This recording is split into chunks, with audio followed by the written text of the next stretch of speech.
Well, I was just gonna say that kind of reminds me of just a bad tasting situation where we were negotiating a term sheet with an equity group, and we're getting beat up on the acquisition fee, which is normal. Everyone asks for a big acquisition fee, and then you get down to somewhere reasonable, right? But then they asked, like you said, to no, no, no, we're not going to pay you an asset management fee. You're going to pay us an asset management fee. And then I don't remember what the exact dollars were, but it just felt so uncomfortable. And there were more reasons than just that. But that deal, as you can imagine, fell apart. So it's on the asset management side in particular, you're being extra, I would say, understanding of the sponsor's position. Like, hey, we're putting in a lot of work. It's day in, day out. It helps us with recurring fee revenue to pay our payroll.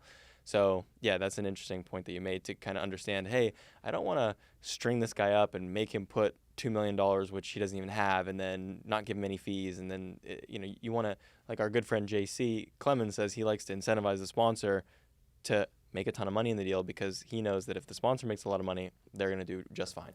And what I love there is, you basically said it without saying, it's meaningful. Meaningful to different people means different things. So the fact you guys are so flexible with regard to people all over the place in their career point is really nice to hear. And it kind of makes me think that you guys are creative and you're nimble enough to think maybe outside the box, to maybe not put someone maybe in too much of a shell, or allow people to find opportunities that may be a great deal where they kind of stumbled into it, where before, if I need C5 or 6 or kind of rigid requirements to get into the the joint venture space is really, really cool to see. That's a little bit more unique and maybe outside the box, which is definitely a enhanced amenity probably that you get to do with working at Pearlmark. Yeah, and look, it's not just because I'm trying to be altruistic and a nice guy. Like it theoretically should help us long term. I mean, this is a small industry, and it feels like it gets smaller as I continue to age in it.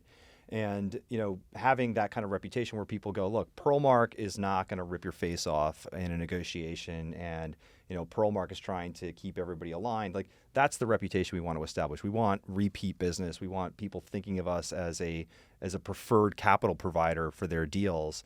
Obviously we think we do add value on the asset management front. And so there are times where we will, scrape some of that fee. But again, it needs to be appropriate. It needs to be aligned with the value that's being delivered.